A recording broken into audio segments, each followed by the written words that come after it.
You rolling the dice on the GLP-1 farts. GLP-1 farts make you think you farted with somebody else's butthole.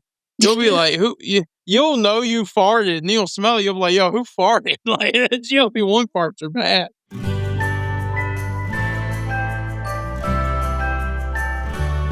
How to survive the classroom. Hey, teacher besties. I am so excited to share with you that my book, They Never Taught Us That, is available right now. It is everything an experienced or first-year teacher needs to manage the chaos of a modern classroom, including some anecdotes to make you feel a little bit better, because if there is a way that you can screw up, I've probably done it. It also has advice on how to build trust with families, how to manage grading and lesson plans and IEPs, and everything else that they never went over in your teacher prep program. They Never Taught Us That is available everywhere right now. Hey, teacher besties. Welcome to How to Survive the Classroom. Ironically, we're both out here surviving the classroom. I'm wrapping up my semester. You are, I don't even know with your year-round schedule where you guys are at with things. We're a couple weeks into quarter 4. Okay. And yet, the thing that has me most exhausted, and probably you as well, is that we both had shows this last weekend, and you had shows with some insanely talented comics. Who did you perform with this last weekend? I did. So Thursday and Friday, we did one show Thursday, 2 shows Friday. I was opening for Joe Dombrowski, who's been on here before. Yep, friend of the pod. Saturday, I was in Columbus. Saturday, I went up to Cleveland. I did guest spots with Josh Johnson from The Daily Show. Guys. Gerry, on the way up. That is crazy. That's crazy. Guys, Josh Johnson, like, not only is he, like, on The Daily Show, like, big time with all that, like, he sells out theaters. He's, like, the biggest. Was it amazing? Yes. So as far as I can tell, he's doing the club run right now. And I think he's wrapping it up in about a month or so. And all his club shows have been sold out. He did the Raleigh Improv, which we did together. That's a 500-seat room. Yeah. He sold it out 4 times. He sold out Charlotte Comedy Zone. That's the one I was on with him the first time was Comedy Zone. And then he was doing 6 sold out shows at Hilarities in Cleveland. And how big is that? And I'm not sure. Probably about 300. Guys. It's a big space.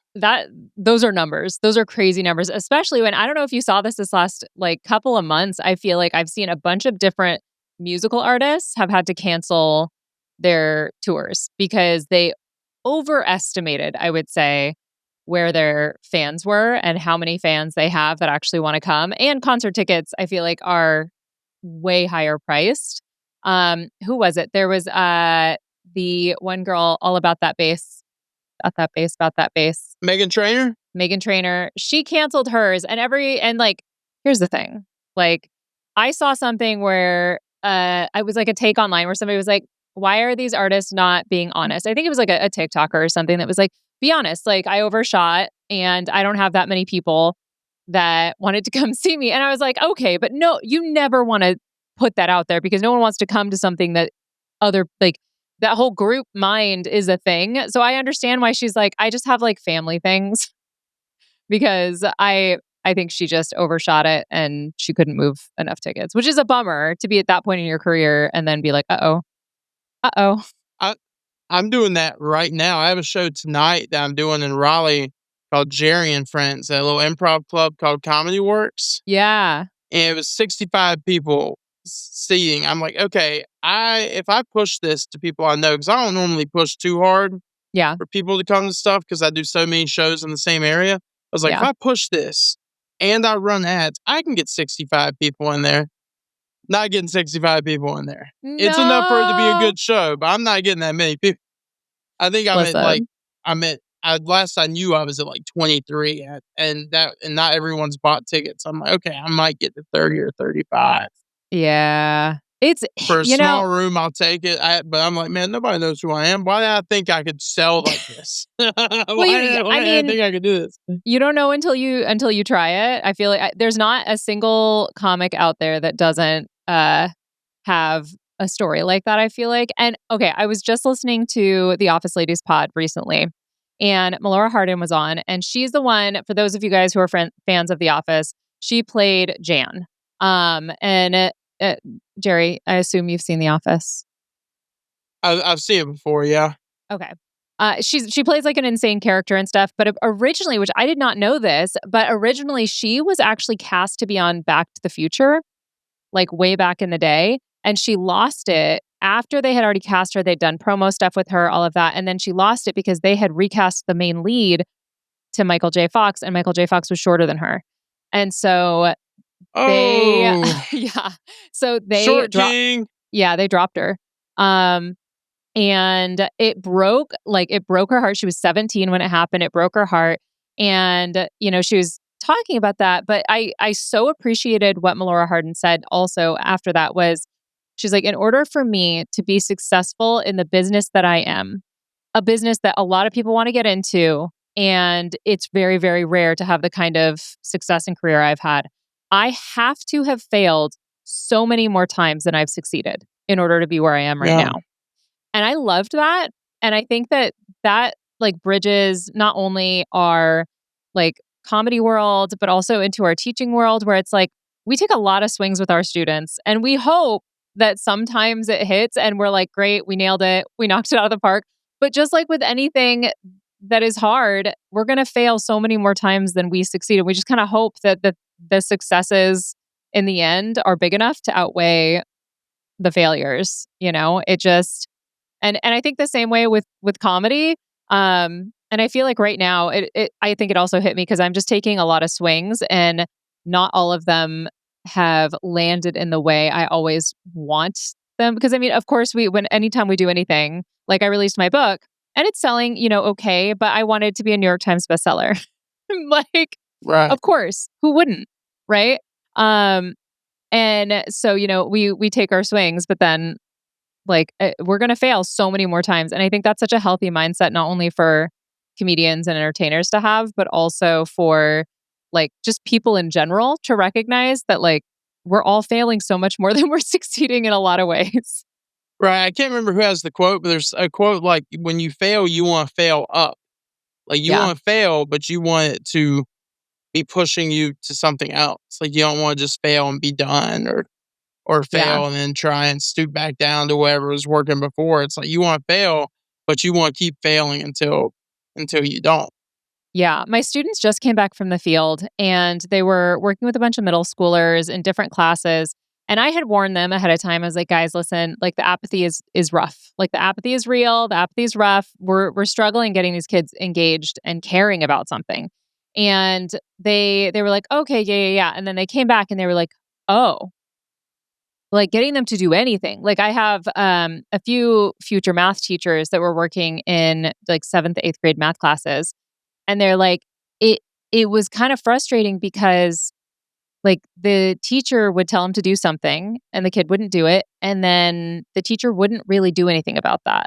The fact that the kid was like, I'm not going to do it. The teacher was like, all right, and just moved on. And my students were kind of frustrated by that. They're like, why wouldn't they push him? Why wouldn't they do more? And I was like, I'm going to be really honest. Those teachers are probably very tired.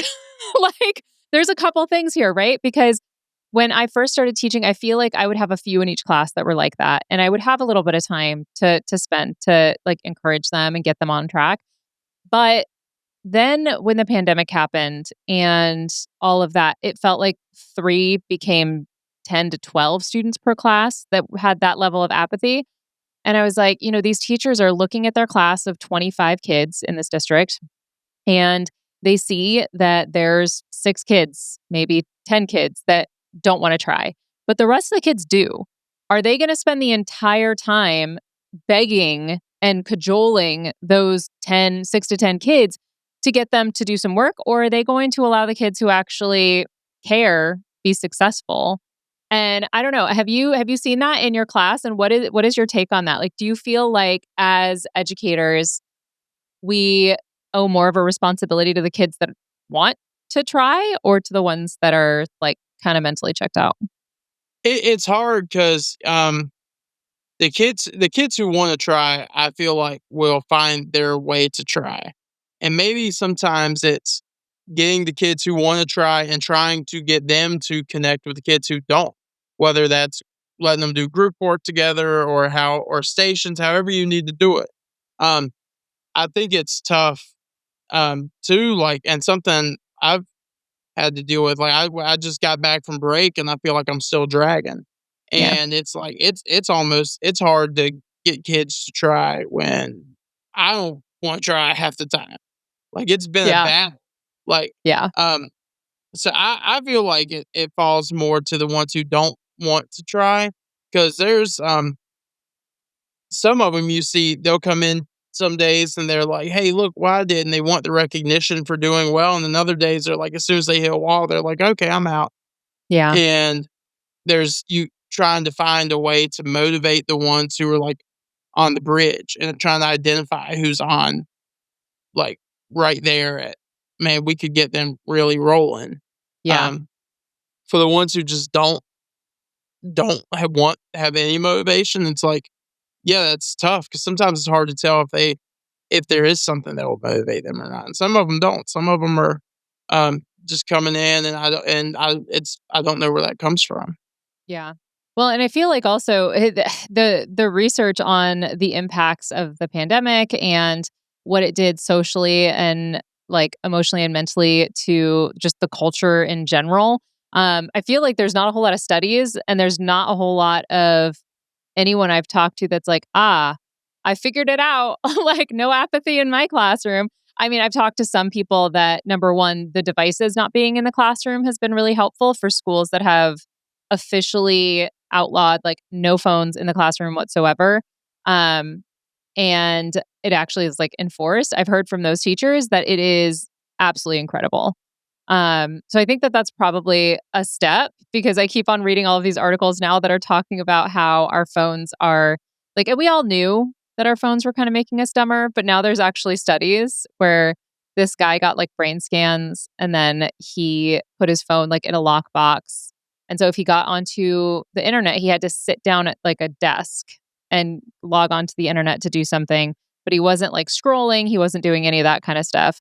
And the brain scans after he did that for I think it was like 3 weeks to a month, he had gotten like his concentration increased, his critical thinking increased, and all of that. And I'm just like, oh, like it immediately made me feel really guilty for how much time I spent on my phone. And I'm like, maybe that's what the problem is. Like these dang phones. It's a hard spot too because it's like I know for myself, like I hate the internet. I hate going Yeah. on TikTok. I hate going on Instagram. I hate that I want to do these things.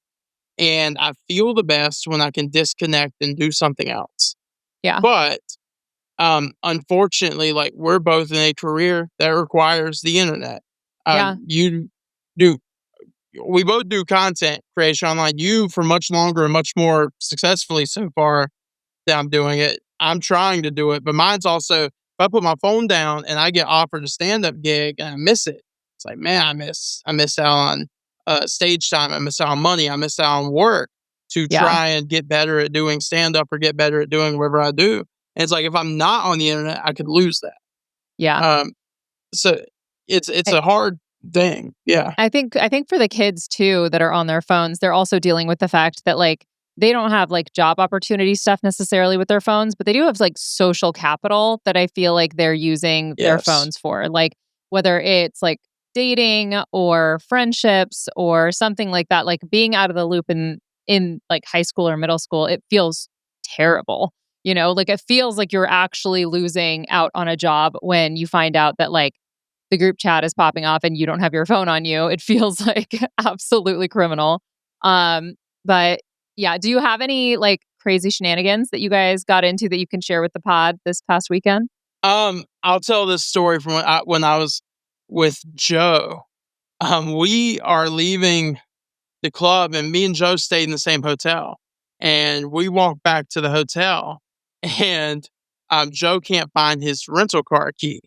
He had to run an errand. I was going to go with him to run this errand, and we get there. He can't find his key, and he calls the club. They say, "Oh yeah, we don't have it." And he keeps looking. They call him back. They say, "Oh yeah, we have it." And they bring the key over. He's waiting for me. I come down, we get in the car. Car's unlocked. We go start the car doesn't start. And we're like, oh no. And I'm looking at it saying, like, push the key to the button. And I look at the key, and when I see the key, I'm like, Joe, is that the right key? He goes, yes, it's the right key. And he hits it again, and he looks, and he goes, it's not the right key. And it was So they the had somebody same else's car, key? same brand, both very similar looking keys. Someone else left a key that was almost the exact same at the club, and the club brought it to him, and it didn't work. And they had a key tag on it. That's the only way we could tell it wasn't the right key. It's Oh because my somebody had gosh. it was like a brand new car somebody had just bought too, because it still had the little car dealership tag on it. And so we end up finding his key finally, and we go run the errand. We had to take the key back the next day, but it's like, yeah, they just, we don't know whose car this goes to. Oh my And gosh. it was funny. Cleveland at Hilarities had like, so Hilarities in a restaurant. I wish I could remember the name of the restaurant off the top of my head. And they had the best food I've ever had at a comedy club. It was like a legit like restaurant that it worked out of, and I had this steak sandwich. It changed your life. Really? Yeah, man. It made me think about, man, do I really need these GLP-1s? Like, is this really what I want to do with my life? This being fat, Right. this is, I be tired, but stuff be tasting good, you know? And I ate this steak sandwich. I'm like, yo, this had me thinking, man, I want to get famous, not even to make money at fans. I was like, I want to eat the steak sandwich again. I gotta go on Just tour to and come come back back. to Hilarities, man. This was great. It's But then, amazing. so we leave. I get home. I get back to I'm staying at my buddy's house. You remember the mayor of Akron? I I sure stay with do. the mayor He's of not the Akron. actual mayor, everyone, just in case you were wondering. That's what y'all think. But I leave there. I get back at 1. I leave at 5:40 because I had shows at 3 and 7:30 with Zoltan Kazas in Richmond, Virginia. That lineup is crazy, by the way. And we Like, if did. you guys, It was a crazy lineup. yeah, like those of you guys who are like into comedy, those names probably sound somewhat familiar. At least because I feel like I've seen, like, Josh Johnson is one of my favorite comedians. Zoltan's hilarious. Joe is hilarious. Like, all really big names that are selling out, like definitely selling out comedy clubs solo, but then some of them also like doing theaters and selling those out as well. And so for Gerry to get on there and be able to work with It was these sick. folks, like that's big stuff. It was Love sick. to I see also it. got a phone. I got the urge after the shows with Joe. I was like, I want to go get a new phone. And I go to Akron to get a phone. Okay. And they found out I was a comic, and they're just talking to me. It took 3 hours for them to give me this phone. They're like trying to make me laugh, telling me jokes, telling me about their life. I'm like, yeah, I'm just trying to get the phone. Like, I just Yeah. want to get this phone, man. I spent half the day in Akron trying to get a phone. Oh my gosh. Yeah. So this last weekend, we were in Kansas City and Nixon, Missouri. And Kansas City, we were with Dugan, the absolute Right. queen. We love her. I was crying because she opened for us. It was her first time ever. And we're going to bring her back on soon because I got to give her some crap because she was supposed to do an opening 5-minute guest spot. You want to guess how long she went? It's drastically one way or the other. Mhm. 2? 12. Ho! Ah! Leave it to a teacher to be like, yeah, I'll go up real quick for a little 5-minute, and she got up there and she killed. She did great, especially for her first time. But it was really funny because I was like, oh, girl, you did 12 minutes. But then afterwards, it was so funny because, guys, we talked about it when Dugan was on here, the amount of guys that are like in my DMs about her. This guy, like one of the guys who came up through the meet and greet line, because she kind of hung out like to the side for the meet and greet line for anyone who wanted to take pictures with her too. And this guy came up, was like physically shaking. He had shown up with his mother, and his mom was like he kind of stood next to me to take, like, shook my hand and stood next to me to take the picture. His mom said, no, he's here for Miss Dugan. Go stand over there, and sent him over to stand next to Dugan. And he said nothing. I think he stared at the floor the entire time. And like, guys, I need everyone to know, like, Molly Dugan is like the chillest person. Like, she's not a terrifying person to stand in front of. She's super chill and super nice. And she was like, oh, hi. And I think he said, hi, and like stared at the floor. It was so funny. But on that same note of the weekend with Dugan and the Kansas City show and all of that, afterwards, we decided to walk back to a place that Gasper and Phil, because they were unsupervised on Friday night, which is never a good thing because usually I am there as team mom. I saw some of this online and I was like, what are they doing? I'm not gonna lie.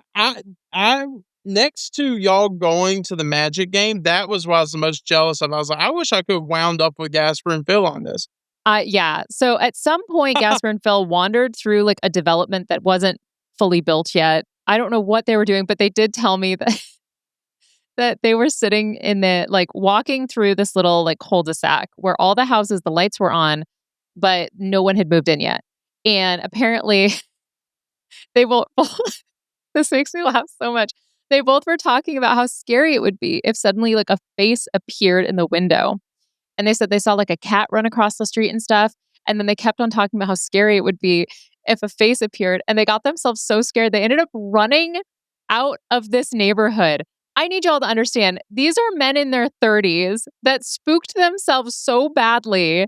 They ran away because they had gone into some abandoned cul-de-sac and got themselves all in a tizzy. And then after that, they went to, there's this like random spot that had abandoned gigantic Christmas decorations. I'll share a picture so you guys can see. That would be sick. It was weird. And Gasper and Phil were like, no, we're going to take some sick pictures. It's like, okay. So we went after the show. And let me tell you, it was very strange. Like I said, I'll post some pictures. My husband, Steven, was there, also took pictures with us. It was so fun. But slowly throughout the night, every single one of us forgot something. I forgot my wallet back at the dinner place. Gasper forgot his backpack. No, Gasper forgot something. I can't remember what. Phil forgot his backpack. And Dugan forgot her purse. And there was like all like 4 separate events of all of us just forgetting things all over Kansas City. We need like, what are those Apple tags on all of us because it was absolutely brutal. Yeah, little air tags on us because we just about lost everything. It was crazy. The fact we're all like actually still functioning adults and teaching is kind of stunning to me because we were struggling. We were really struggling. I would have gotten Phil and Gasper to go into one of those houses. I bet you would have. Little beanie. Although probably just E. I don't know if they're locked. I have a theory that if the door is left unlocked, you're allowed to go in. They locked it if they didn't want you in there. That's how I toured colleges. Before I went to college, I would just go to campuses and go in anywhere that was unlocked. Oh, I wound up in like the UNC Charlotte like wildlife and outdoor exploration like clubs building, and they're like, yeah, you want to do this? I was like, hey, I'll go here. Like I said the door was open.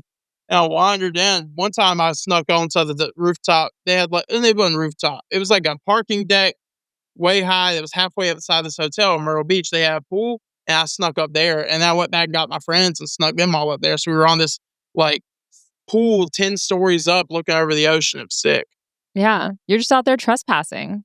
That's fine. No, if the doors are open, they practically let you in. It's practically a welcome sign. Got it. Got it. Yeah, I think it's fine. I'm still here, baby.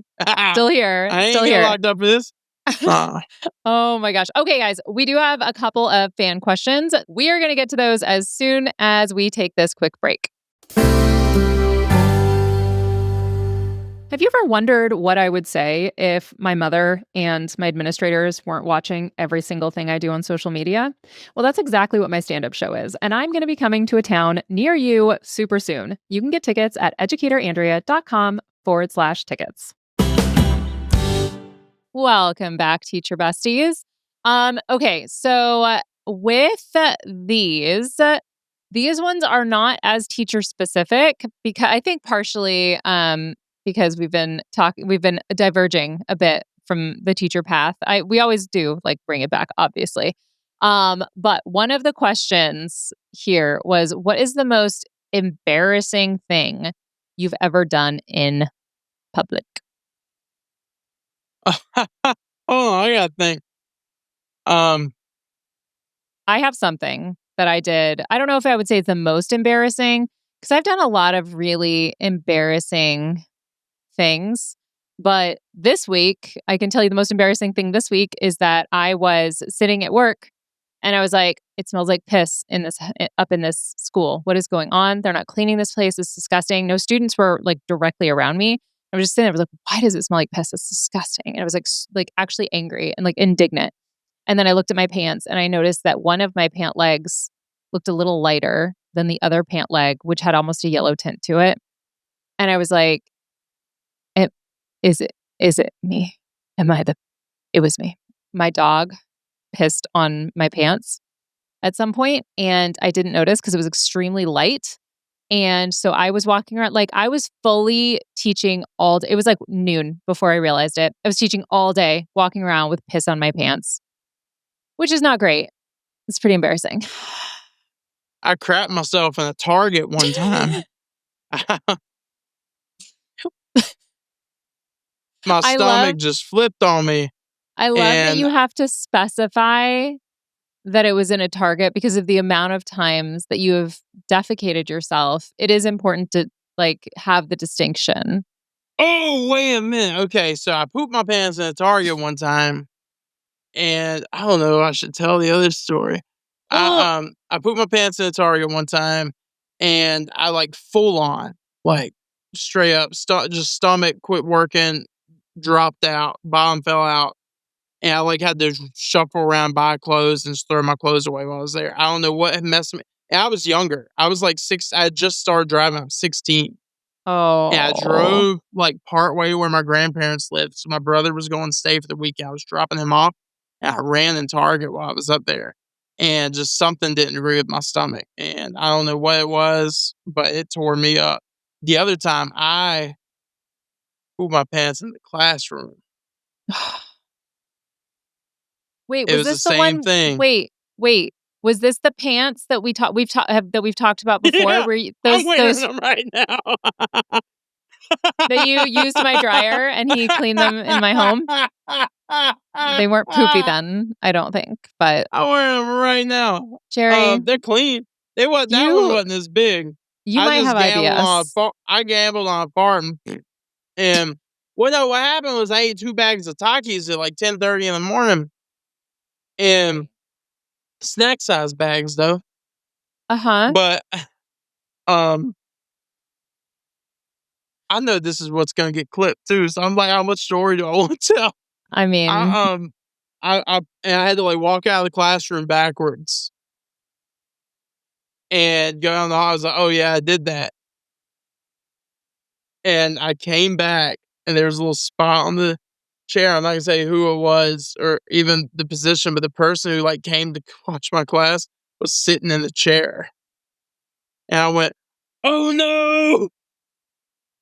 Oh, I think you've shared that you did poop your pants and it got on the chair. I think this is the first time you've shared with us that somebody sat on that poop chair. That might have been the most embarrassing thing because that affected someone else. That was bad. I went home. Bad. It was bad. Yeah, I bet. I've only had a couple scares recently though. If I eat like fast food on the GLP-1, then GLP-1 poops come fast. Yeah. Yeah, you can't gamble with that. It's gonna cause you some problems. No, man. Yeah. You're rolling the dice on the GLP-1 farts. GLP-1 farts will make you think you farted with somebody else's butthole. You'll be like, you'll know you farted and you'll smell it. You'll be like, yo, who farted? Like, GLP-1 farts are bad. My gosh. Speaking of disgusting farts, I have an English bulldog now, as we've discussed. I thought people were lying when they talked about how bad English bulldog farts are. It is so bad sometimes that it makes my eyes water. Like, I'm not exaggerating. I'm talking about physical reaction that it is so bad that it literally, like, my eyes start to water. It's so foul. And like, this dog is eating nothing but kibble. Like, we don't feed him from like the table, nothing. He's only eating like this normal doggy kibble and still it's disgusting. He's a bro. The bros be farting. And right now he's kind of a middle school boy. Like I will tell him to like stop chewing on something and he like just gives me like a look. I'm like, all right, I don't need this from you. It's kind of absurd. Okay. Do you have a hill that you want to die on today? Unsurprisingly, I do. And Oh my God, do. okay. So as we discussed, I was in Kansas City and I was in Nixa, Missouri.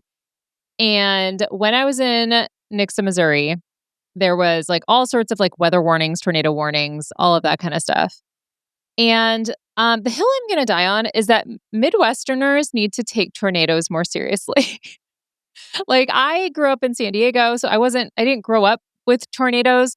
The amount of people that will literally stand on their front porch and watch a tornado and not take it seriously, meanwhile knowing family members, friends who have had their homes destroyed, who have had like horrible things happen, and there's like no fear. And I think it's just a matter of like you get so many tornado warnings that are like meh. So I think they need to change the system for how they warn Midwesterners to like, instead of being like, oh, it's this size tornado, you could be like porch tornado or basement tornado or just barbecue out tornado. I think that's the only way.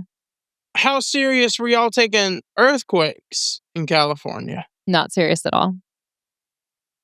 Okay, but the difference is... Court adjourned. You just got dumped on, Andrew. No, because all of the buildings in California are built earthquake safe, number one. And number two, I would say like 99% of the earthquakes you don't even feel. So that's part of it. Like I didn't feel... Same with those tornadoes. No. 99% of them ain't taking you to Oz. Well, you good. I guess. You're fine. It is probably largely the same. The one thing that did scare me growing up in California was the wildfires, because I've had to evacuate several times. Even though I don't know anyone personally who has lost their home to a wildfire, I know lots of like almost everyone I grew up with had to evacuate at some point, and we would have like fire days because there was so much like smoke and soot in the air. So yeah, I guess whatever natural disaster you're most used to is the one that you're just like meh. Like everyone judges really hard every time there's a hurricane and people don't get out of town, and I'm like, okay, but like all those Midwesterners sitting on their porch. We're not really tripping about the hurricanes. Exactly. And yet we all know all those horrible things that happened this last year because of like different levees breaking and all of that. So I think it's just once we've faced the same like type of natural disaster a certain number of times, we're like, and we should probably it probably is more than just Midwesterners, probably all of us that need to get it together and probably have a little more respect for the terrifying earth that we live on. I wish we could figure out science enough that we could all get a little taste of natural disasters. Like we should have to keep our hands up at all times from all of them. We should all like why can't I get a tornado around here? You know? Why would you want one? I want to see it. I want to see it do what it do. I think there's too many mountains where you live. I feel like I'd try and catch it in a bottle or something. That's not science for sure. I don't know the science behind tornadoes, but I know that ain't it. We should get Bill Nye on here. We should get Bill Nye on here. I don't think he's a very easy get, though. I think I DM'd him when I first started the podcast, or tried to. I was like, hey, buddy. And he left me on red. So but at least he read it. I'll call him. Yeah. You call him. Maybe he's a misogynist. Maybe. And then we can just have him come in and be like, hey, why are you misogynist? Let's talk about it. Let's like really break that down. Yeah. And he'll be like, oh, it's just science. And we'll be like, he has a good point, actually. As Cancel. Science, Cancel him. Okay. Do you have a hill that you're going to die on? Or are you just over there vibing right now? I'm vibing. Great. I love that for you. I love all of the incredible shows you got to host. I'm not jealous that you got to like be on the show. I'm jealous you got to see all the shows, because I would just love to go. I think if I was on the show, I wouldn't even be able to enjoy watching those comics because I'd be so nervous. But I would have loved to just see all three of those shows. So hopefully we can get all three on here to hang out with us and chit chat. Hopefully. Yeah, that would be amazing. Okay. Do you have anything else today that you want to share with the peoples? No, I'm struggling through this EdTPA stuff. I've been battling. Yeah. All right. When's it due? I fear to ask. I think mid-May. Okay. I want everyone to know who just panicked for him. It's not currently mid-May as we record this. It is about 2 weeks away. So thoughts and prayers for Gerry as he tries to not lose his license. I'm sure my mom will offer all the encouragement if you need someone to encourage you. Does your mom want to do it? No. I can guarantee you she will not do that. She never did my homework for me ever, even though I asked. So, Well, we deducted that your mom's gonna adopt me. I'm gonna move to San Diego. Clearly. Yeah. Your mom might have an opinion about that, but yeah. My mom would probably be like, take him. She'd be like, great. My mom would be like, let him call, send money. But all the rest of that, nah. Insane. By the time this episode comes out, my book will officially be released, which is very exciting. Amazon already is out there just sending it to people willy-nilly, which is wild. It comes in like it's like on the way to my apartment right now. Yeah. And it's not out yet.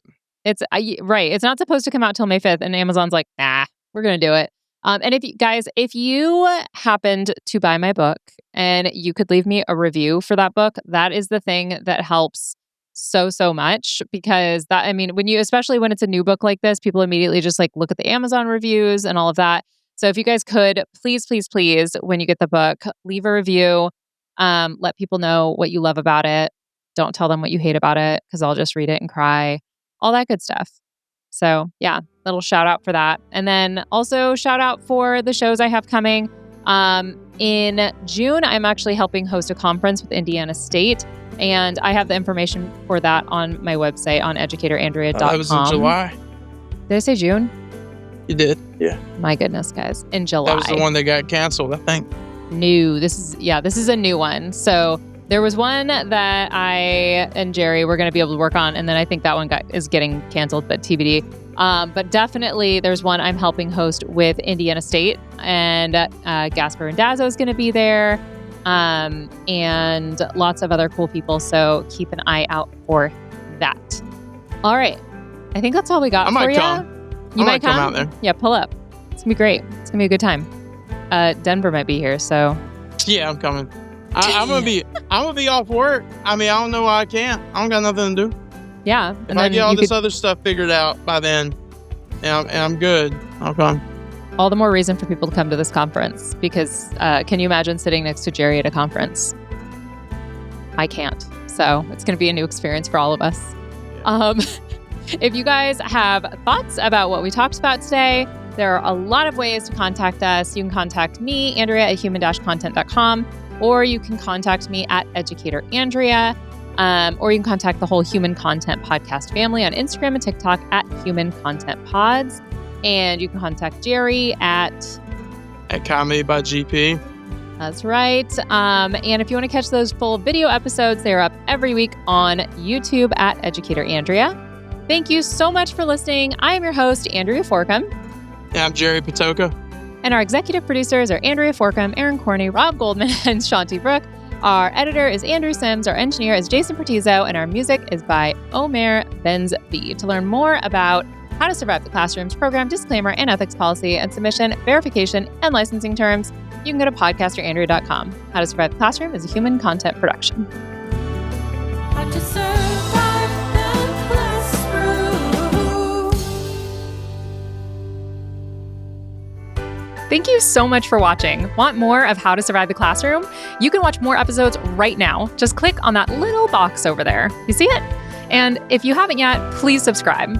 Okay, bye.